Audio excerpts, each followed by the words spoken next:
Easy now, how are you? Hope you're well. My name's Alex Baker. Welcome to episode 30 of the Alex Baker Show podcast. In actual fact, we've done many more episodes than 30. In fact, we used to label them all like Star Wars names at one point. I wonder what happened to that. Anyway, I'm here. Kev's not. Renee's not. Neither of those guys could be bothered. Not strictly true, they're just a bit busy. So I've plunged into the studio to bring you this, the opening of today's podcast. In today's show, depending on when you're listening to it, I always imagine people that listen at night, but you probably don't listen at night at all. When do you listen? Let me know. Get me on Twitter, @AlexBakerman. Do you listen on the way to work? Maybe you're riding a bike. Maybe you're climbing a mountain. Maybe you're achieving things. Oh my God, you actually do stuff with your life. Oh, so exciting. I'm so jealous. So whatever you're doing, thank you for being kind enough to put me in your ears. Hopefully I won't let you down. Listen to this. Stand by for audio. Got it. And now, The Alex Baker Show brings you one of the most exciting events it's ever been our privilege to bring. Here we go again. And this is just the beginning. The Alex Baker Show podcast. Colonel Jessup, did you order the code red? You don't have to answer that question. I'll answer the question. You want answers? I think I'm entitled. You want answers? I want the truth! You can't handle the truth! Son, we live in a world that has walls, and those walls have to be guarded by men with guns. Who's gonna do it? You? You, Lieutenant Weinberg? I have a greater responsibility than you can possibly fathom. And my existence, while grotesque and incomprehensible to you, saves lives. You don't want the truth because deep down in places you don't talk about at parties, you want me on that wall. You need me on that wall. We use words like honor, code, loyalty. We use these words as the backbone of a life spent defending something. You use them as a punchline. I have neither the time nor the inclination to explain myself to a man who rises and sleeps under the blanket of the very freedom that I provide and then questions the manner in which I provide it. I would rather you just said thank you and went on your way. Otherwise, I suggest you pick up a weapon and stand a post. Either way, I don't give a damn what you think you are entitled to. Did you order the code red? I did the job. Did you order the code red? You're goddamn right I did! Warning. Hey, y'all, it's revolution up in this bitch. The Alex Baker Show. The Alex Baker Show. Kerrang Radio. hold tight.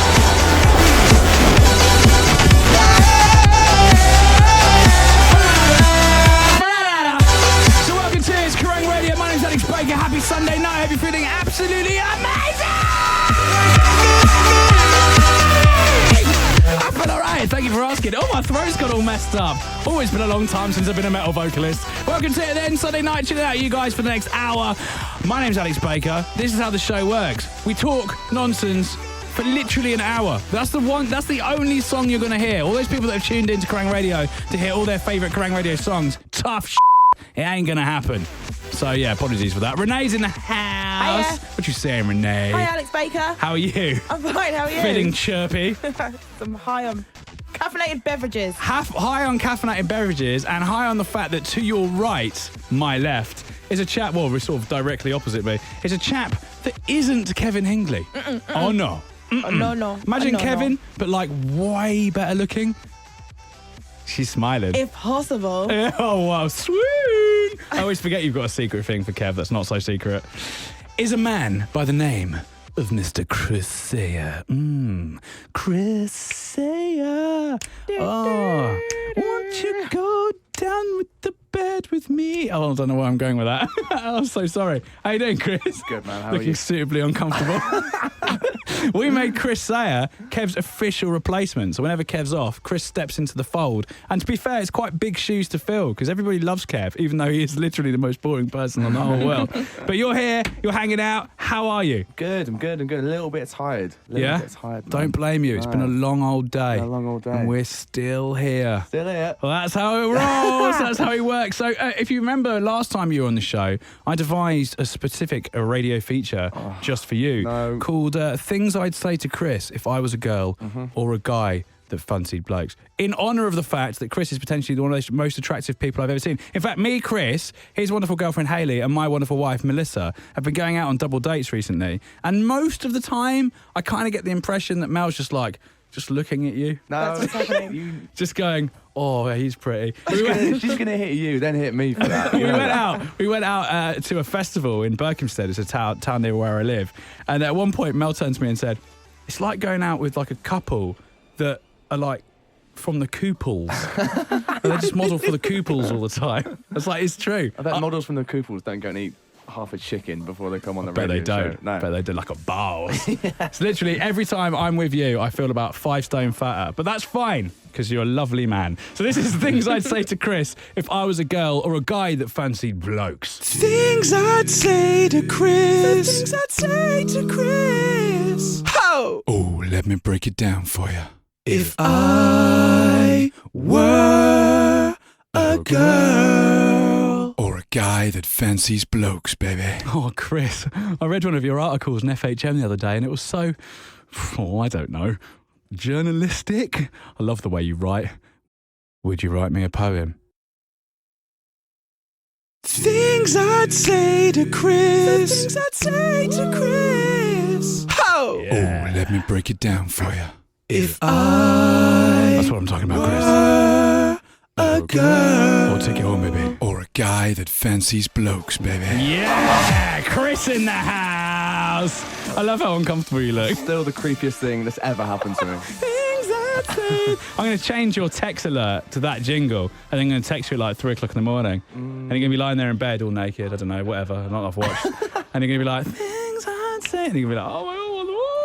Run out of my house absolutely naked. Yeah, absolutely naked. I'll be there with a photography lens. A lens? Just a lens? Just a lens. No Stop camera, just a lens. Stop it. And a sock. Don't know why. Stop it. Right, so it's been an interesting week. Loads has happened this week. We've been absolutely battered around the head with Ebola! Ah! Everyone run, it's Ebola! Ah! We're going to die!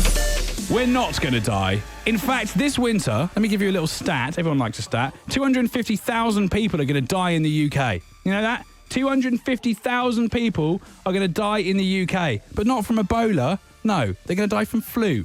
Regular, normal flu. In fact, Ebola has actually only killed 6,000 people since it first came into existence 30 years ago. And 4,000 or so of those was just recently. Seriously, Renee's looking sceptical. I looked it up on the internet, the home of facts, and it said in black and white that between 1973, I think, and like last year, only 1,800 people have died from Ebola. Yeah, for real. Yeah, it's just, yeah. It's scaremongering. Don't believe the media. Don't believe the hype. The hype thing. Although I get that we are the media. What was this though? Was this like NHS or was it a little site called Wikipedia? I don't know, like Huffington Post or Oh, something. right, yeah, sure, yeah, All the yeah. big players. All the big ones. All the big ones. I don't know, FHM.com. Well, it wasn't FHM.com. But yeah, people, don't be so freaked out by Ebola. I found out that apparently it doesn't like spread like flu and stuff does. It's not airborne. Nope.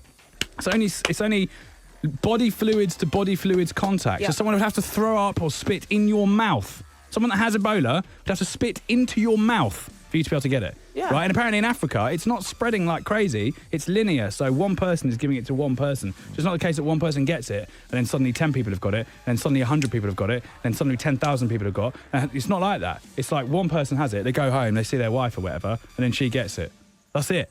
You know, and then they both die, and then somewhere else that happens as well. Do you know what I mean? So it's not as crazy as everybody says it is. Don't believe the hype. Don't believe the Ebola hype. Ebola hype things. What are you looking so sceptical for? No, it's just because, like... Be careful still. Don't wander around yeah, like spitting in obviously. people's mouths for jokes. Well, No, because that's disgusting. Got it. Don't do that, people. Got But, like, it's just a bit weird that it's just... like 30 years ago, it just appeared out of nowhere, Ebola. Suspicious. Yeah, it's a bit suspicious. There's the conspiracy theorists are going mental right now about this. It's genetically modified. It's been manufactured by the US government. We've heard it all. It's all on the pages of the internet. Like I say, home of facts. Right, so that's that. That's happening. Also, do you remember Brian Harvey? Lad. Brian Harvey of East 17 fame. Remember that? Stay another day. This is a song I wrote for Chris. Oh, baby, if you got to go away. Chris saying, don't think I could take. Stay now. he's not the one Won't you that stay ran himself Yes! over. Yes. The man that ran himself over.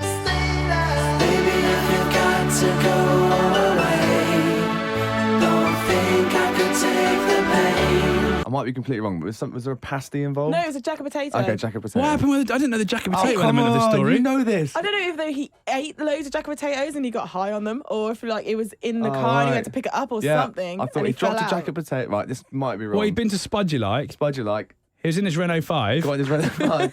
Dropped out. The Spud dropped out the driver's seat, ran around to get it, forgot that he left the handbrake off, and ran himself over. Ran himself over. Yeah. Lol. Brilliant. What a what a legend. Well, Brian Harvey of E17 fame turned up at the Houses of Parliament this week, clearly confused about his celebrity and or political status, as he turned up at the Houses of Parliament with a ring binder full of evidence and demanded to see the Prime Minister. So he was there with his ring binder of evidence. No one knows what that was, but he had it. And unsurprisingly, David Cameron wasn't, the ruler of the UK didn't just happen to be able to greet Brian Harvey of E17 fame. And onlookers noted that Brian seemed less than pleased that he wasn't granted access. I think there was a bit of a sort of a low-level skirmish, shall we say. So 2 things there. Firstly, let's not forget, in fact, never forget that Brian Harvey is in fact the man who ran himself over. The only man, probably, in history to ever have run himself over. Like the hardest thing to imagine. How would you even begin to do that? But yeah, like you say, handbrake, offage. Spud. It was destiny. Cheese and beans. It's like Final Destination, but a really rubbish version with Brian Harvey involved. Slow moving. Yeah. Man and stupid that's hat. what UK Final Destination would be like. Yeah, it would be Brian Harvey. It would be Brian Harvey in his Renault 5 chasing a potato. There'd be no super hot ladies, no super hot guys. No roller coasters. No roller coasters, none of that. No cars with the logs that fell off. Yeah. That was 3 of them. What happened in the other ones? First one was the aeroplane. Roller coaster. There was something with the bus. I remember that. Second one was the. So first one was roller coaster. No, first one was aeroplane. Second one was the logs falling off the back of the road traffic accident. Third one was it a roller coaster? The last one was the roller coaster. I don't remember. There's been like 45. There's been 5. Fourth one was like the racing cars, like Daytona. That was like 2 Final 2 Fantasy, wasn't it? Yeah, it was ridiculous. And I can't remember what the last one was. I remember there was a cinema at the end that exploded. Oh, spoiler. Oh, or not, whatever. Could have been talking about something else. Anyway, so that's the first thing. He ran himself over, this man who was demanding access to the House of Parliament. Second thing, what was in that ring binder? Of evidence. I absolutely have to know what Brian Harvey thinks he's uncovered. Did it just have evidence written on the front? I imagine it probably did. Oh, this is so good. And he opened it up, and the first page is just E17 lyrics. Yeah, and then yeah, he's like, sorry, I've got to put that because it's covering the evidence. Embarrassing that that's in Oh, there. whoops. Don't know if you know when I wrote this song. Yeah. Apparently, he was shouting at them like, "You guys play my songs at Christmas." So I feel like maybe that might have something to do with what's in the ring binder. What? He was shouting at the people at the gates of the Houses of Parliament that you don't play my songs at Christmas. You play my songs at Christmas. A bit like, do you know who I am? You play my songs at Christmas. Oh, bruh. wow. Oh, So wow. I feel like maybe they could be his chartings over the past 15 years. Maybe he's got a big PRS claim. Yeah, that's probably what it is. Oh, He's like, Maybe. pay Poor guy. me! Evidence. Poor guy. So that happened. And in other news, the world's most deadly spider, the Brazilian wandering spider, which to me just sounds like some sort of fantastic dance troupe, made its way to a family home in the UK inside a bunch of bananas. Now, this isn't the first time this has happened. You've not heard about this? No. This isn't the first time this kind of thing's happened. Black widows have come across in bananas and all sorts of things. But the Brazilian wandering spider is potentially, well, it is actually, as a point of fact, the most venomous spider in the world. Like, people will die if you get bitten. Because, people say, spiders are well venomous, you die. Most of that's the case, that's not true. Black widows, for example, aren't actually that bad. Most of the time, people don't die. This one, most of the time, people do die unless you get the neurotoxin, because it's like you get Readily the antidote. Available. Yeah, in your everywhere. Local boots. Just nip down. Can I have the Brazilian wandering spider neurotoxin, whatever it's called? Can I pay with my points? Yeah. So imagine that, right? So you're a family, you open up your it was Waitrose, I think it was. If it wasn't, apologies, Waitrose. It was Waitrose. Thanks. Renee there. I didn't want to say it She in just case I got in whispered, trouble. what's Waitrose? You open up your bananas, you're feeling fantastic and middle class about life, and then all of a sudden, Brazilian wandering spider rocks out. First thing first, how would you even know that it was a Brazilian wandering spider? Like, if a spider wandered out of my banana, maybe because it wandered. Maybe that's why. It's wandering around. And it was, it's got to be the Brazilian wandering spider. Just strolling. What other spider could it possibly be? That sounds like a country singer. Ding, ding, ding, ding, ding. Comes out of his Round outside, oh, na, na, na, na. beat up Yamaha guitar, 2 strings on it. Amazing. The family asked for someone to come and collect it or like capture it or whatever. What do you do to a spider? Just kill it. Squash it. Squash You it. kill it. With an Argos catalogue.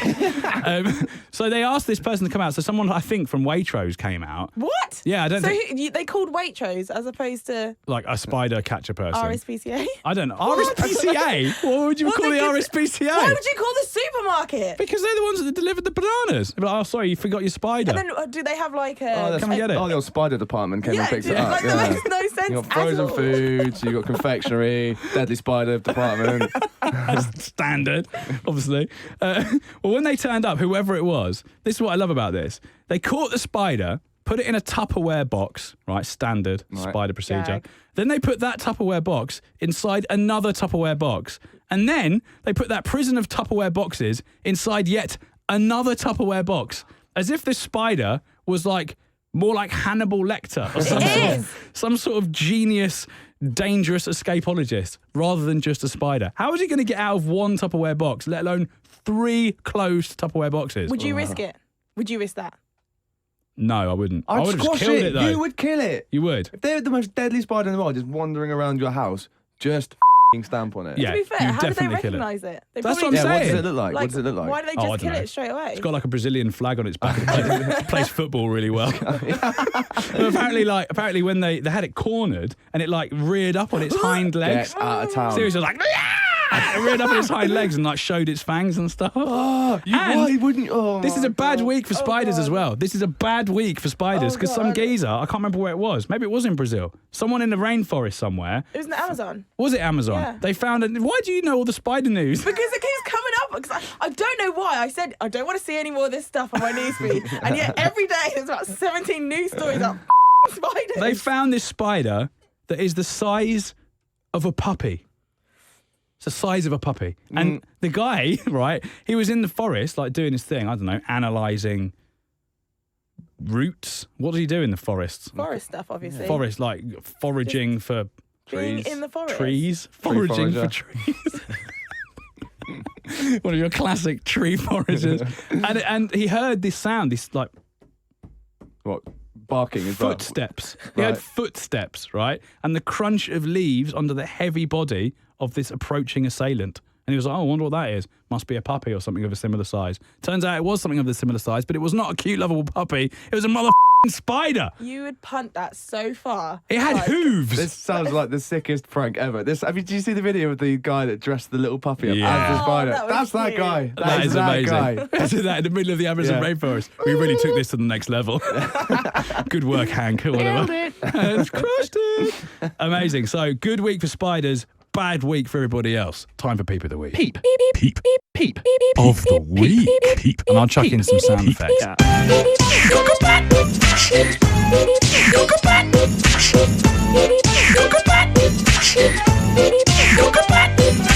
Is that dude off Beverly Hills Cop? No. Incidentally, the competition that we set about a year ago here on the show still stands. If you ever want us to do a feature, send in a jingle. Just send one in. That guy did. Just send one in.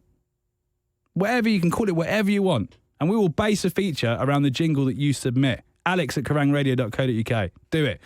I love it. I love the idea of all these different like sound design students coming up with an amazing jingle and just basically doing all my work for me. Right, Peep of the Week time at Ewan_Abler, at Toasted_Juice, at T Bradshaw 133, at @Jojosaurus, at Jerry6969 or 6969.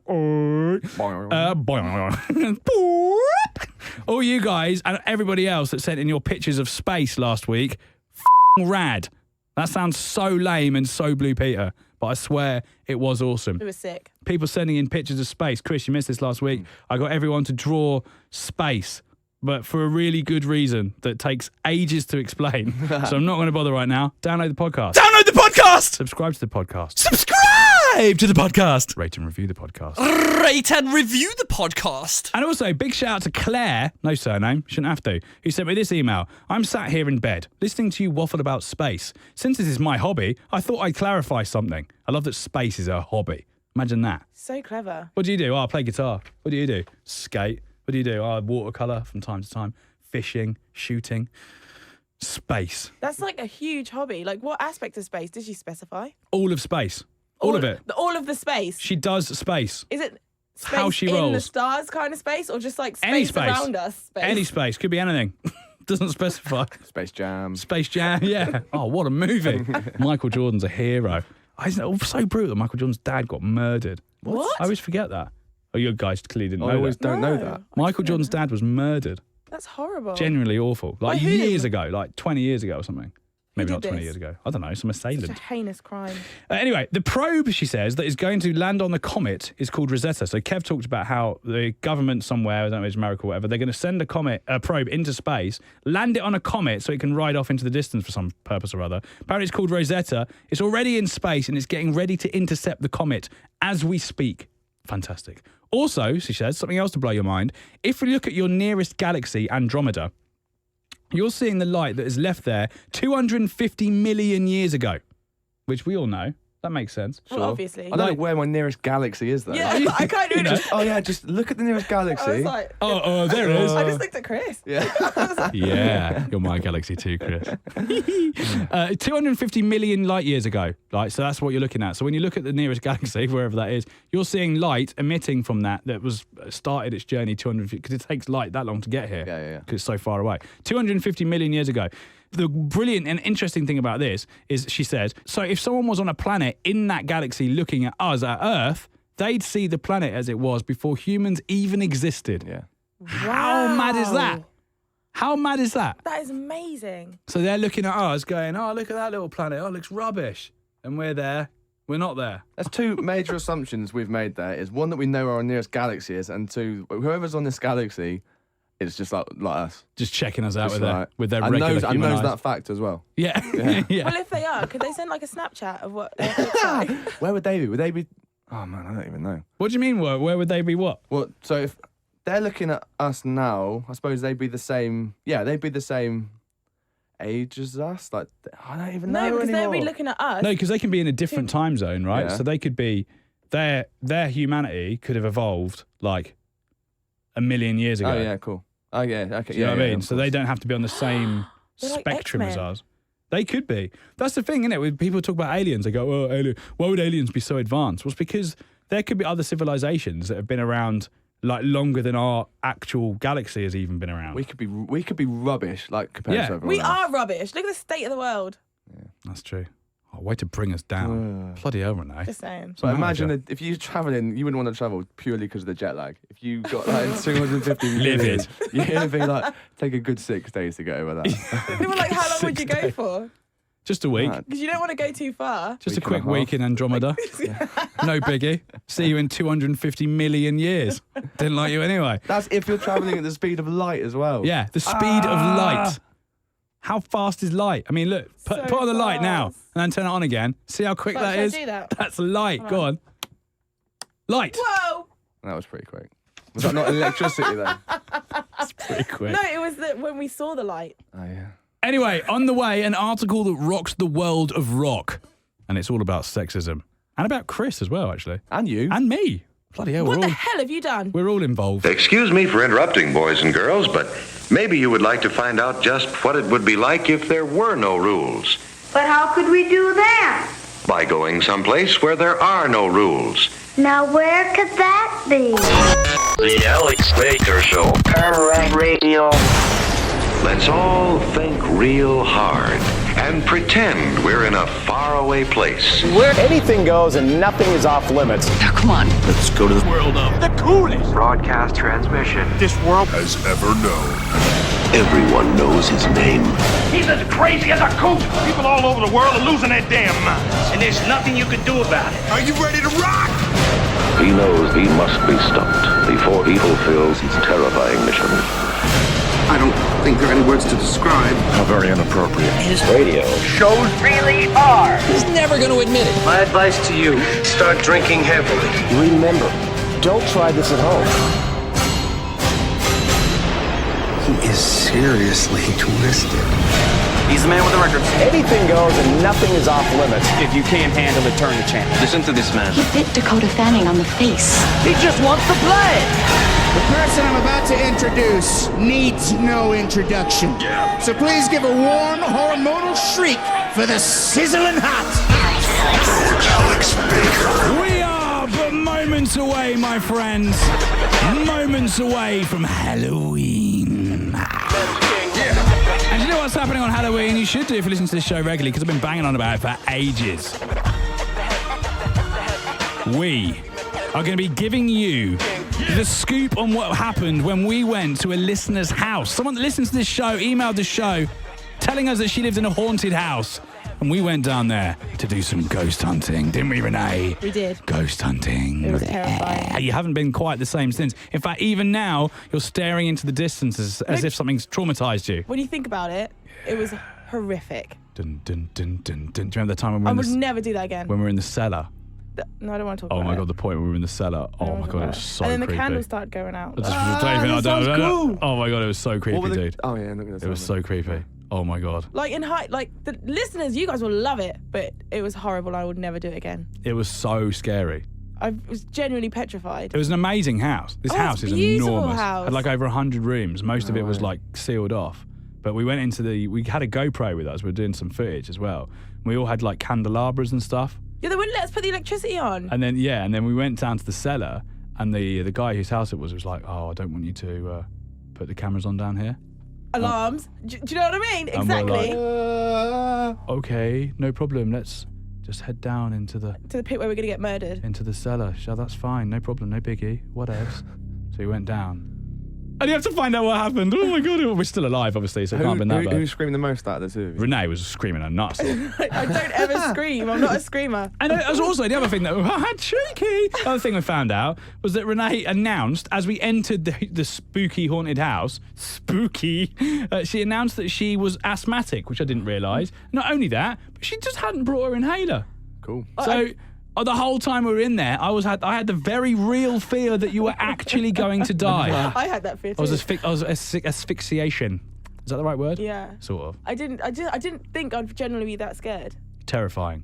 Right, so that's coming up November 2nd right here on the Alex Baker Show. We'll be telling the story about what went down, what a guan, as they say. Oh, also, incidentally, if you're in Exeter on the 31st, the actual night of Halloween, that's a Friday, isn't it? Friday the 31st. Yep. I'm DJing at a party in Exeter, and like Skindred are playing and stuff. It's going to be rad. So come to that. We're going to have a great old time. Anyway, so we've spoken a lot recently on the show about sexism, about feminism, and about what is and what is not damaging to feminism. I'm still planning a special show sort of behind the scenes on this to do a proper sort of scoop on it with people from across the board debating and discussing it and all that kind of stuff. Because I still don't know what my head, how it feels about all this stuff. But yet again, something's happened that has blown my mind. Now, I'm not in the business of giving exposure or airtime to rival publications or people that just sort of, talk basically for most of the time. But recently, one such publication had a go at a whole heap of things that I'm actually involved with. So, first of all, in fact, if you actually look at the article, apart from one thing, I'm involved with most of it, which is kind of a bit bad, maybe. I don't know if you agree with what she's saying, but I don't know. So Uproar, she talks about Uproar, this club night, which I regularly DJ for. She talks about Big Deal Clothing, who I'm actually an ambassador for and have been for years.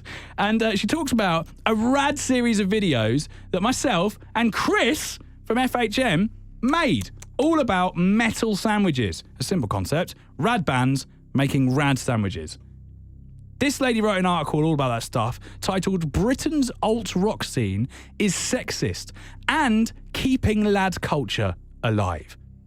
And in the article, she raised lots of different points.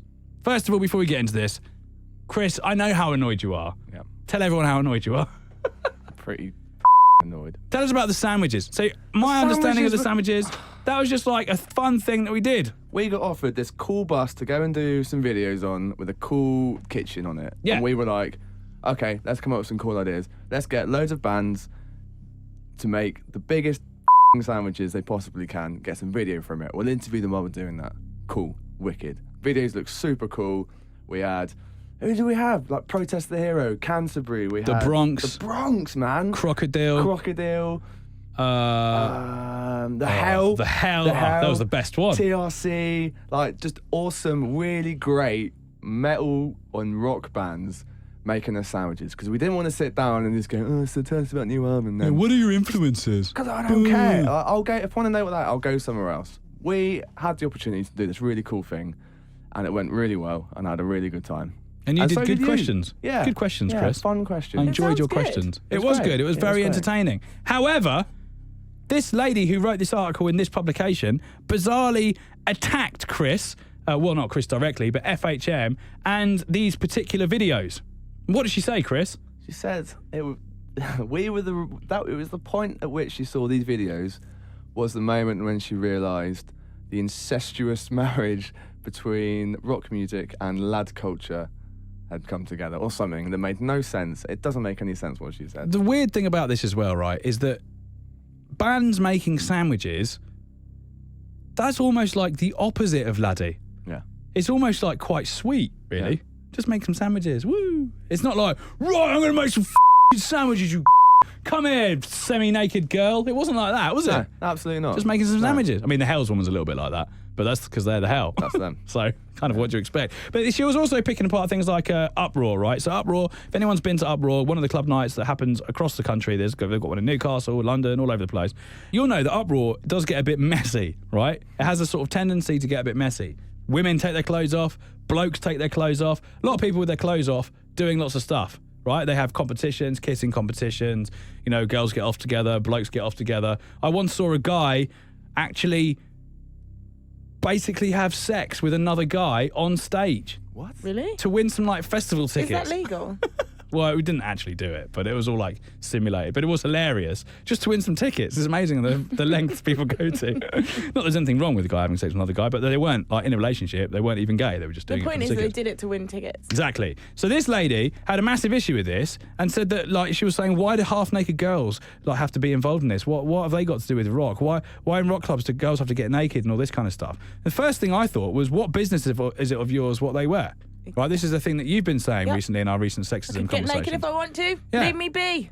Because my issue with famous people, famous women, like especially in pop, because it's so mainstream, like having to always have their clothes off, is I think that sends a negative message to young girls, right? Mm-hmm. That you have to get somewhere in life, you have to take your clothes off. We've talked about this at length. We won't go into details about it now.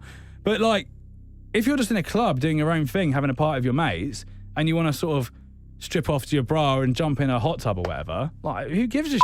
Exactly. Who cares? And also, she's attacking. She says something in the article about how does she put it? She says that lad culture elsewhere is pretty much dead. No. Lad culture elsewhere is on the way out. She says, like, dying out. Even rugby boys aren't lads anymore. She says all this kind of stuff, right? But then she sort of goes, the only place really that it's prevalent these days is in the alt scene. And you're like, oh my God, are you kidding me? Do you watch TV? Do you look at pop music? It's so much worse there than it ever will be in alternative culture. Do you know what I mean? I think that I think I might have said this last time I was on, that the rock scene for me is the most. I wouldn't anywhere else, any other sort of, I hate that subculture or whatever it was. If you saw one of your mates on the floor or a girl on the floor you didn't even know, no matter who they were, you pick them up, and you carry on dancing. For me, that's f***ing rad. I love that. I wouldn't see that anywhere else. You see people walking past drunk people or people that have just had an accident. You see people giving people a kick because they're on the floor. Yeah, totally. And there is so much equality in rock music. Yeah. There is, and that's a lot of people that have been encountering this article have been saying similar things, that rock is the most sort of friendly community there is. In fact, loads of people I know, including myself, that are in the rock community, got into rock because everywhere else was too scary. You know, when I grew up in North London, in not a rough area at all, you know, but I used to go out to clubs and bars and whatever else when I was like probably too young to be. And it was all garage back then. Like everything was garage scene, garage and hip hop all the time, grime, really dirty, really sort of pretty rancid. It was great fun, like good dancing, good music, all the rest of it. Well, not good music, but good at the time. And the thing that put me off it massively was that people kept getting stabbed. Everywhere I went, someone would get stabbed. I hate when that happens. And people would turn up with baseball bats and lock the party down. And I went to a house party once and someone turned up with a gun. Oh my God. You know, like this stuff used to go on all the time. And I was in a nice area. Like, you know, it wasn't like I was in the rough parts of town.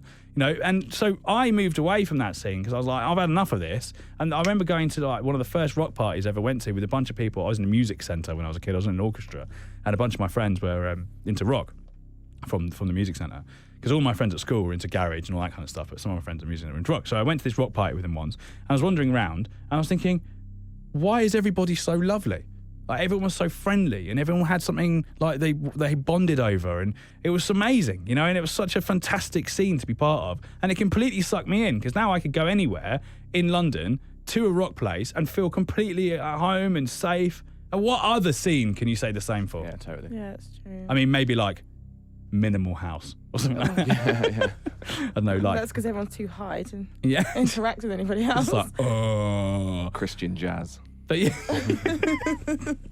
So I went to, I don't even know why this happened, but I once went to a rock concert somewhere that was it was a Christian festival. Right. I can't remember the story of how I even ended up there. I think it was a friend of a friend or something like that, and I went along because it was like, oh, come to this gig, it's going to be amazing. So there was like a minibus, and I met this person, and we got a minibus from somewhere we went. And it was only like halfway on the way that I realised that it was like a super religious thing, like it was super Christian. And I had a Green Day t-shirt, Nimrod, Green Day, and the guy came up to me and went, son, do you know what Nimrod is? And I was like, oh, it's a sick album by Green Day. Yeah. And it was like, no, Nimrod was the person that went against Christ. And it's, I think it's really inappropriate that you've actually worn this t-shirt on this trip. You couldn't have picked a worse t-shirt to wear. And I was like, oh, right, I didn't know that. It could have been worse. Could be wearing Marilyn Manson's one. You could do, yeah. Was it say, Jesus is a could have been wearing that one. Could have been a little bit worse. But anyway, so this article, if you've seen it, if you've read it, I'm not going to publicise it any more than I already have. But yeah, I'd love to know what your thoughts and opinions are.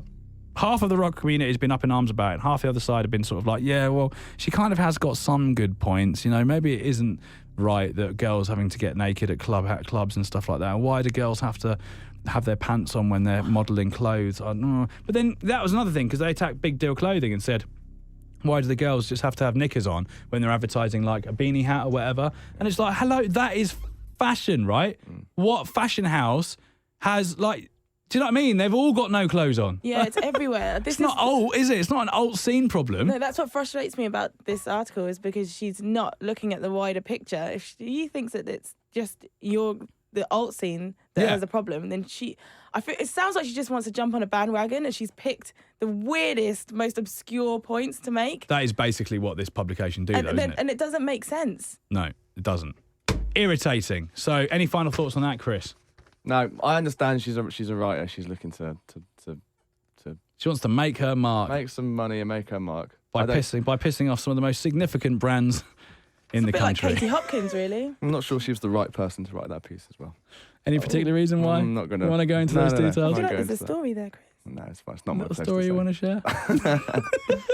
Right then, coming up next, awesome things that don't exist but should exist, as it would be awesome if they did. If you're a long-time listener to the show, you'll know that is an invention feature, which has actually morphed a little bit over the years, because, I'll tell you why, we used to come up with loads of inventions, and over the years, all these inventions have actually started happening and becoming real. And also, technology is pretty much starting to reach exponential growth. You know about this? Every year, technology is basically twice as good as it was the year before. That's like, once technology reaches exponential growth, that's when we're in a situation where we probably will die very soon, because we'll all get taken over by robots. But that's pretty much where we're at. We're getting there. So technology is absolutely insane. And because of that, the feature's kind of morphed. So it's not just about stuff that would be awesome if it didn't exist. It's about stuff that does exist now and is awesome. And a guy called James from Newcastle emailed, telling us about an umbrella. The Alex Baker Show podcast. The future. The time not yet come. What is to come? Awesome! Awesome things that don't exist, but should exist, as it would be awesome if they did. Do you want to know something that you're really going to hate, Renee? Go then. You know that awesome things that don't exist but should exist, it would be awesome if they did jingle? Yeah. It's got someone in it that's not you. Hayley. What? Hayley is in that jingle. How does that make you feel? How does it make you feel? Does it cut you to your deepest heart? At first, my natural reaction was rage, obviously. But then thinking about it, I can learn a lot from Hayley. Really? So, yeah. I don't think anyone learns a lot from Hayley. Regular, long-time listeners to the show will remember Hayley, and will probably remember that in all the time that she was on the show, she literally never said anything of note. She's having an amazing time as well because she left the show to go travelling, right? And she's literally a gap year cliche because she's like posting photos of herself with different coloured hair and talking about how she's finding herself and stuff. Hayley's amazing. Pictures of the tiger. She's all that kind of stuff. Yeah. Oh, look at me on an elephant with like this new guy I've just met who's trying to make me smuggle drugs or whatever. I'm sure that didn't happen. No. Anyway, so that's Hayley for you. Welcome to awesome things that don't exist but should exist, as it'd be awesome if they did. It's very simple. It's an invention feature that over the years has developed and evolved because it turned out that all the things we were coming up with on the show just got developed. So you may know that 3D printers exist right now. You also may know that like 5 years ago, when this first started doing this show and first started doing this feature, we actually talked about how cool it would be if 3D printers were existing. And now they do. So I'm not saying that we invented it and that all royalties from 3D printers across the world should go to us. But basically, I am saying that. So please send all the checks made out to me, Alex Baker. So James from Newcastle's getting involved with awesome things this week and said, just wanted to say hi and loving the podcast. Download the podcast! Loving your work, sir. Tagging on to last week's talk about umbrella rage. Do you remember that when you were raging about umbrellas? Yes, I do. You were livid about it. It's because they piss me off. They are annoying. I hate the fact, I think we talked about this. I hate the fact that I'm always the person that has to move out of the way. Yes! Why is that the case? No matter where you walk, rude. people don't move out of the way. Like, it's always me that's got to like go left, go right. Everyone else just walks straight. I swear. It's really weird. Like, the whole world is... And we can't even just be like, do you know what? I'm going to walk straight too. Yeah, because if you we'll do that, be the ones you that bash get, into like, someone and then they call you a dickhead. Yeah. Or like our eyes get poked out by umbrellas because we're tall. So annoying. Anyway, so yeah, he said, tagging on to last week's talk about umbrella rage, have you guys seen the Air umbrella? Problem solved, he says. Have you seen it? I have. Have you seen it? No. Oh, by the way, Chris is here, everybody. Chris stepping in for Kevin Hingley tonight. Hello. Looking dashing as always, there, Chris. Man after my heart. What's that? That's going to be my only reaction to when he starts doing that creepy.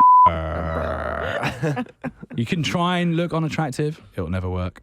Anyway, so what was I saying? I've been distracted by Chris's Air umbrella. wonderful visage. Oh, yeah, air umbrella. So he says, it does some sort of witchcraftery thing to blow air out in a canopy to leave my lovely locks all dry and poofy. He says, who am I kidding? I'm almost as bald as a porn star's testicles. Anywho, not sure if that's an awesome thing or just a pretty cool idea. That is an awesome thing. It does exist already, but like I was saying before, that is the genesis of this feature because everything started to exist. So now it's not just about things that don't exist, but just cool inventions that you've come across as well. Get involved at Kerrang Radio on Twitter. He goes on with his email. He says, also, I've been embracing the don't be an arsehole revolution daily. Love it. If you don't know what the don't be an arsehole revolution is, it's very simple. At any moment, we have a choice between being or not being an arsehole. Choose the option that makes you not an arsehole. Very simple. But if everybody followed that simple revolution, the world would instantly be a million times better. In fact, it wouldn't be a million times better. It would solve everything.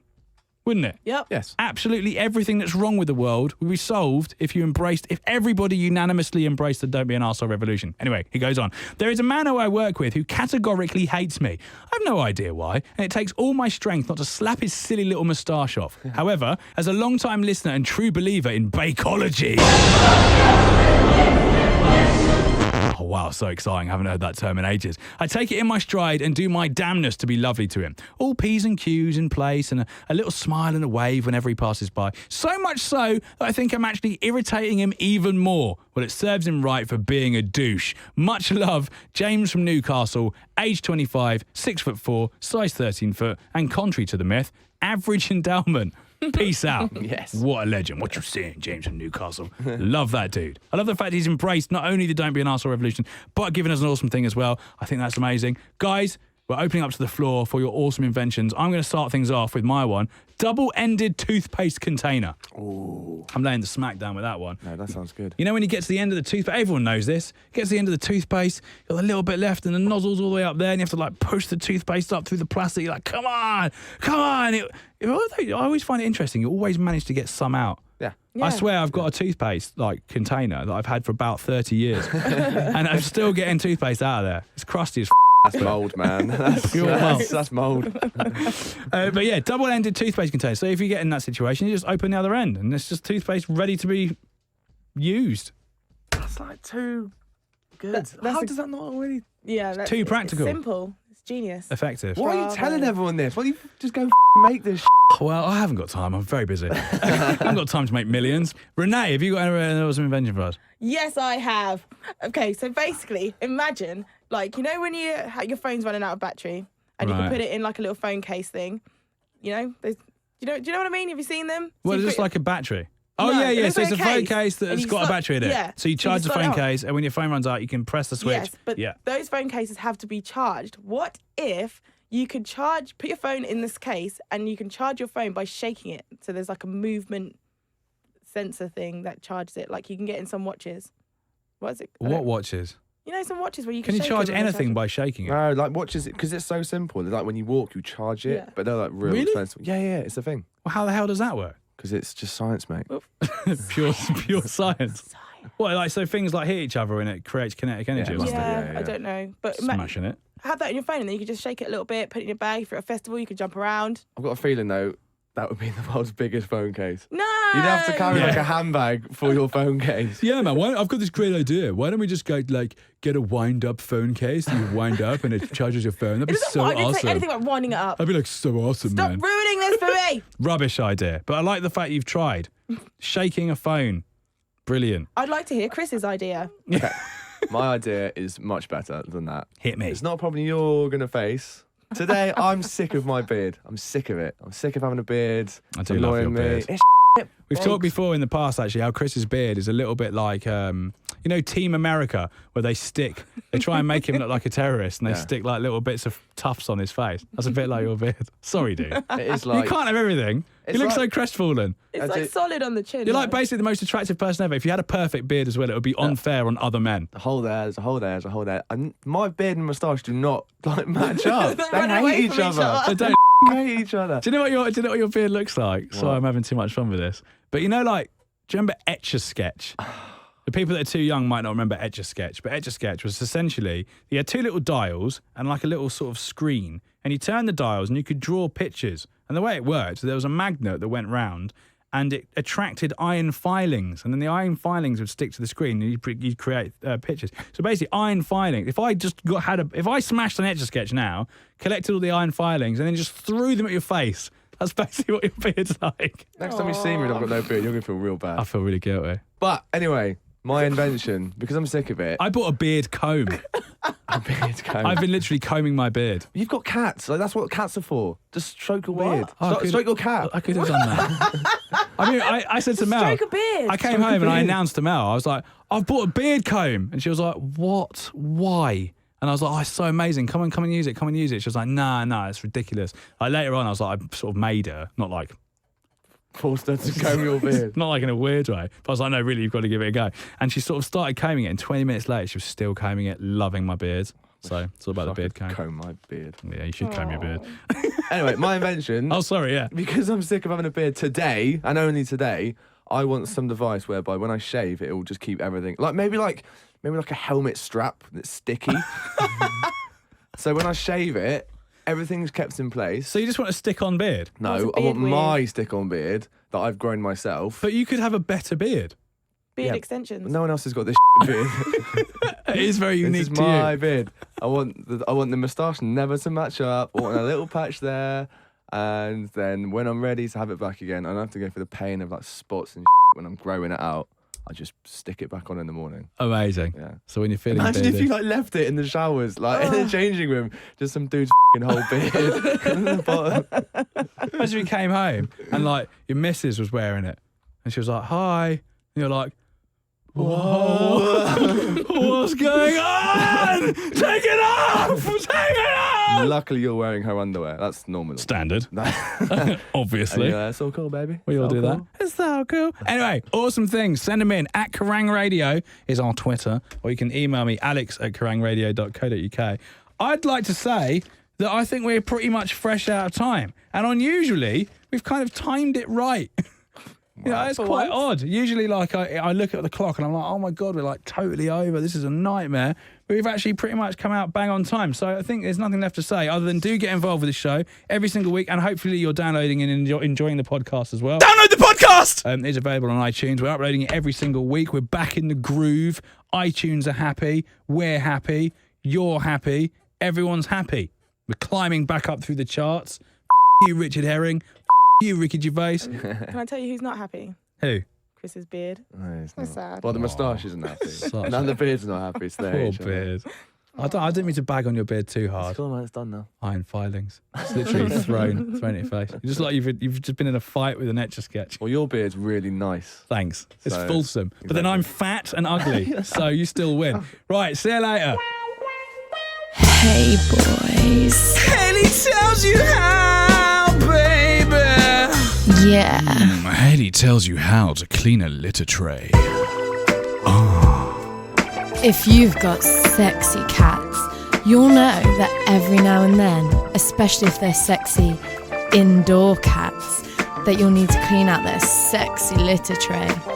If you don't want your luxurious home smelling like absolute f***ing shit, you'll need to follow my top tips for getting your cat's litter trays smelling like the sex. Step 1. Remove all the litter tray from the tray. Epic fail. Being careful not to get any of that nutty brown shit all over your sexy, graceful arms. Step 2. Grab a towel that you've just used to wipe down your dripping, naked body. That's right, girl. And throw it inside the filthy shit tip. Mop up all the crap, then chuck the towel away, being careful not to spatter any of the putrid turd over your face. Or worse, getting it in your sexy mouth. Poo mouth. Step 3. Replenish the litter and chuck your cat back in the litter tray.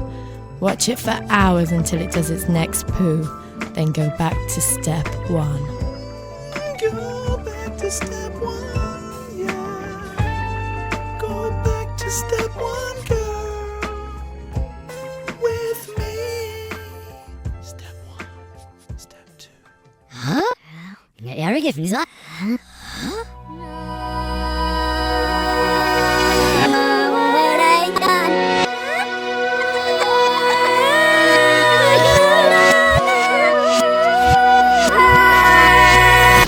The Alex Baker Show podcast. Well, look at you. I like your style. Sitting there, just waiting for something to happen for minutes and minutes. You deserve a bonus. Here's an interview that I did ages ago with a guy who... difficult to explain, really. You just need to listen to it. Check it out. It's pretty dark, though.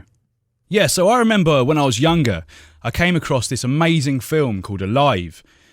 It totally blew me away. Not because it was particularly amazing, but for the first time, basically ever in my life, I was struck by this concept of survival.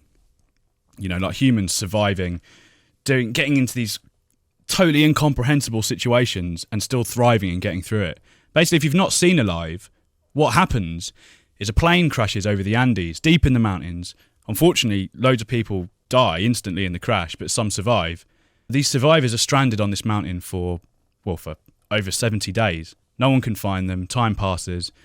The plane's got a certain amount of rations on it when it crashes, but obviously those get exhausted. And in order to keep going, in order to survive, they have to do the unimaginable, these people, or the survivors from this crash. And the only thing there is out there to eat is each other. So it's an amazing story of survival, and what's most amazing about it is that it's real. In 1972, a plane did crash into the Andes, and what the awfulness I just described did actually happen. One of the survivors on the plane was a chap called Koche. He was one of the survivors that went through this awful ordeal. Thanks for joining us, Koche. How are you? Fine. Thank you very much for calling. I know you've got a fantastic life now. You're married with 3 children. Congratulations. Thank you. I am a grandfather since the last week. Ah, really? Oh, well, congratulations. That's amazing. You're also a lottery winner, which is pretty cool. Yes, in 1993. True. And you've got a thriving business. Yes. And basically, without trying to blow too much smoke up your arse, you're an example that perseverance pays off. So good on you, dude. Yes, I'm a lucky man too. Yeah, absolutely. Well, I mean, obviously your luck's changed because, I mean, these things like I described earlier did actually happen. Now, I hate flying, right? I hate getting on planes. If you know me at all and you look at family photos of me going off to to Spain or whatever, Yeah. and there's photos of me on the plane. I'm always terrified. I'm always white. I'm always white as a sheet. I hate being there. Oh, awful. But flying alone scares me, and a plane crash alone is enough to scare like the crap out of me, basically. But how does it feel, Koche? Because obviously you were in a plane crash. How does it feel when you know your plane's going to crash and you're in it? What goes through your mind? No, it's horrific because you can't believe it and you think this plane can crash, and in that precise moment you heard the noise that makes a plane when it crashes against the snowy peaks of the Andes, that terrible noise. After that, you are trying to stay alive, but you know that you are going to die in the next seconds, and then the fusillage that was sliding down the mountains through the snow stops, and sound of silence is absolute, and you can't see how it changes your life in a few seconds, but you are still alive, and you appreciate life. The plane's come to a standstill.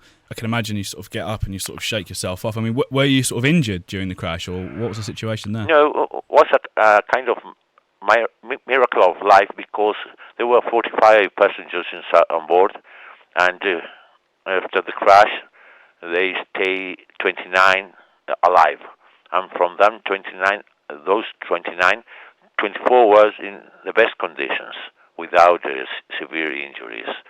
So was the hand of God was in there, surely. And later on, well, an avalanche killed 8 more, and then a lot of injuries, people dying, and at least we stayed 16 survivors. Was there like a point where you thought to yourself, I'm not going to make it? Or did you think, I mean, what was the situation when I could just imagine the plane's crashed and obviously some of your friends and people have died, and you walk out of the plane, is everyone in shock? At the first moment, I wasn't in shock. I was knowing what was happening. We crashed to the mountain. I shouted to my friends and asking me, what happened? They were in real shock. But I was normal, and had to face immediately what happened, because instead of blaming to the pilots or to the situation, you have to attend all the people shouting and asking for help. So we began to manage those wounded ones with our hands and our best words as only tools. And while we were in that job, the darkest of nights came over us, and within the frozen sensation that held your body and your bones. And I thought I didn't dare die in the crash, but I'm going to die this night because of the freezing weather. But at the next morning, you learn that human heat, human warmth save your life once again. Obviously, a search party was set up to come out and try and find you guys. You guys are crashed, like I say, in the middle of the Andes, big snowy mountains, snow everywhere. It's a white plain, so they found real difficulty finding you guys. It was unsuccessful. As I've sort of read, there was a radio on the plane. We put an antenna and heard the Uruguayan notice of Uruguayan radios. And we heard that the rescue was cancelled, and we were abandoned. This is obviously quite a difficult question to phrase. You had food on the plane. You had, as I recall, you had some wine, some chocolates, some bits and pieces. But so little. Yeah, hardly anything. But you had to still ration it out. But it must have been obvious that the food supply was starting to dwindle. And what happened next? As in any circumstance of life, there's the human group is the most important resource of all, of course. And there was a human being alive, others dead, and that was the most important resources. So we have to take a decision to eat them, to have all the necessary protein and energy, not to die immediately. And how did you feel when originally the decision was made that you would be eating the people that had died? How did you take the decision at first? Well, it was terrific, because you can take the decision to do it. And I was in my mind, of course, to defend that miracle of life, I have to do it, everyone.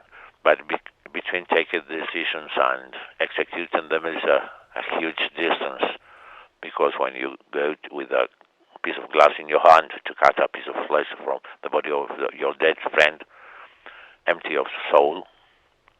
Your hand doesn't obey, and later on your mouth doesn't open, and later, once again, your throat doesn't swallow, and you have to make a great effort of mind to make your body obey you.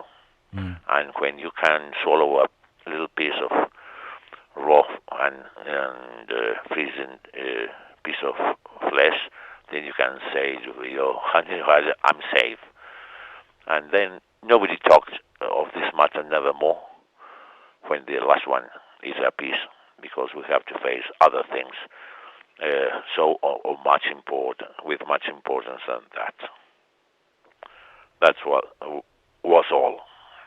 Now, I know that some people managed to get away from the scene of the crash on an expedition to try and find help. There was obviously a few failed expeditions, but over 70 days after being on the mountain, one of the expeditions was successful, and they managed to bring some helicopters back to rescue the survivors of the crash, including yourself. How did you feel, and what could you see when the helicopters came? You can saw two black dots moving against the white wall, breaking all the monotonous landscape. And then, in a few minutes, they were all around, above us, with the Dutch engines roaring as the best symphony I ever heard, dancing with the wind and the snow on our hands. And in a few seconds, I was inside an helicopter, watching through the window that the little plane how was far, and how many beloved friends were lying there, but living forever in me.